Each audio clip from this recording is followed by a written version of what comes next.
સુરતમાં થયેલા કૌશિક વેકરિયાના લેટર કાંડમાં એક બાદ એક ખુલાસા થઈ રહ્યા છે। જ્યારથી જ પાટીદાર સમાજની દીકરીનો ખોટી રીતે વરઘોડો કાઢવામાં આવ્યો છે તે બાદથી અનેક એવા મોટા ખુલાસા થયા છે। આ બધાની વચ્ચે કોંગ્રેસ નેતા જેનીબેન ઠુમ્મર છે તે અત્યારે હાલ દીકરીના માતા પિતાને મળવા તેમના ઘરે પહોંચ્યા છે અને ત્યાં જઈને તેમને હર્ષ સંઘવી ઉપર અનેક એવા સવાલો ઊભા કર્યા છે। શું છે સમગ્ર વિષય જોઈશું આ વિડીયોમાં। નમસ્કાર, હું હંસિની અને તમે જોઈ રહ્યા છો નિર્ભય ન્યૂઝ। કૌશિક વેકરિયાનો લેટર કાંડનો જે વિવાદ છે તે દિવસે ને દિવસે વકરી રહ્યો છે। એક બાદ એક રાજકીય નેતાઓ આને લઈને પોતાના નિવેદનો આપી રહ્યા છે। એટલું જ નહીં, આ વિવાદે હવે રાજકીય વળાંક એટલા માટે પણ લીધો છે કારણ કે સુરત હોય કે પછી અમદાવાદ હોય કે પછી ગુજરાતના અનેક એવા જિલ્લાઓ હોય, જેટલા પણ લોકો છે તે અત્યારે હાલ એક બાદ એક આ પાટીદાર સમાજની દીકરીની વહારે આવી રહ્યા છે। આની પહેલા પણ પ્રતાપ દુધાત કોંગ્રેસના હોય કે પછી કોંગ્રેસના જેનીબેન ઠુમ્મર હોય, તે લોકો દ્વારા અત્યારે હાલ આ બાબતને લઈને નિવેદન આપવામાં આવી રહ્યું છે અને હવે જેનીબેન ઠુમ્મર ફરી એક વખત મેદાને આવ્યા છે અને તે પાટીદાર સમાજની દીકરીના ઘરે પહોંચ્યા હતા અને તેમના માતા પિતાને સાંત્વના પાઠવી હતી। ત્યારે સૌથી પહેલા તો જેનીબેન ઠુમ્મર આ વિષયને લઈને શું કહી રહ્યા છે તે સાંભળીએ।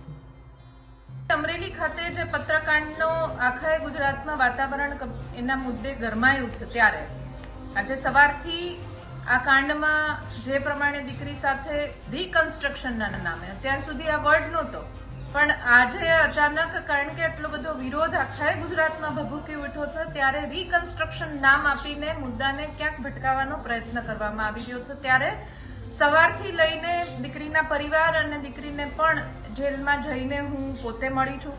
એની સાથે જે ઘટનાઓ થઈ, રાત્રે 12:06 એની ધરપકડ ઘરેથી કરવામાં આવી, જે પ્રમાણે રિકન્સ્ટ્રક્શનના નામે, પ્રેસ કોન્ફરન્સના નામે અને બીજા ત્રીજાના નામે એની પજવણી કરવામાં આવી છે। ભારતીય જનતા પાર્ટીના બીજા 3 કાર્યકર્તાઓ, તો ભારતીય જનતા પાર્ટીના પણ નાગરિક તરીકે એમણે પણ એમની વ્યથા ઠાલવી, એમના સગા સ્નેહીજનોએ જેલમાં વ્યથા ઠાલવી કે અમને પણ વકીલો મળતા નથી। એટલે તમે વિચાર કરો કે ભારતીય જનતા પાર્ટીના શાસનમાં ભારતીય જનતા પાર્ટીના કાર્યકર્તાઓ પણ સુરક્ષિત નથી ને પ્રજા તરીકે આપણે આપણા રક્ષણની ક્યાંક આશા રાખીએ છીએ, એ હું માનું છું ત્યાં સુધી ઠગારી નીવડે એ પ્રકારનો આ કિસ્સો છે।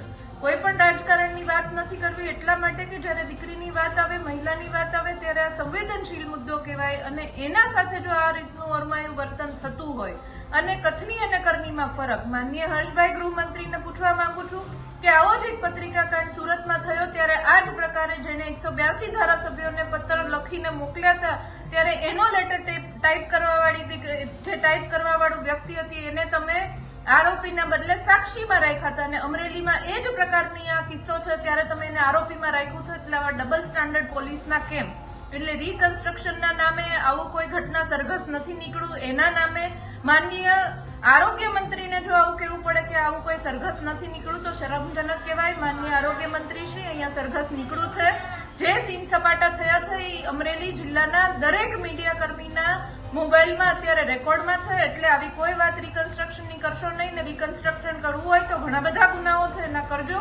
અત્યારે હું પરિવાર સાથે છું અને જ્યાં સુધી આ દીકરીને આ ઘરમાં એને ઇજ્જતભેર અને જેને સરઘસ કાઢવાને જે કહીને નામે રિકન્સ્ટ્રક્શનના નામે સરઘસ કાઢે છે, પણ ખરા અર્થમાં સરઘસ કાઢીને એના ઘર સુધી પહોંચાડવાની જવાબદારી લીધી છે, એ પરિવાર સાથે હું બેઠી છું। દીકરીના પપ્પા છે, દીકરીના મમ્મી છે શરદબેન, અને જ્યાં સુધી એમને તમારા માધ્યમથી પણ વચન આપું છું ને જ્યાં સુધી એમની દીકરી એમના હાથમાં નહીં આપું ત્યાં સુધી હું દીકરી બનીને આ પરિવાર પાસે રહેવાની છું। આ મીડિયાના આના માધ્યમથી આપને પણ વિનંતી કરું છું કે આ પરિવારને જ્યાં સુધી દીકરી ન આવે ત્યાં સુધી સધિયારો આપવા માટે આપ આવવા માંગતા હોય તો ચોક્કસથી આવશો, એમનું મનોબળ મજબૂત થશે અને હું પણ એમની સાથે જ્યાં સુધી દીકરી નહીં આવે ત્યાં સુધી અવિરતપણે એમના સાથે રહીશ।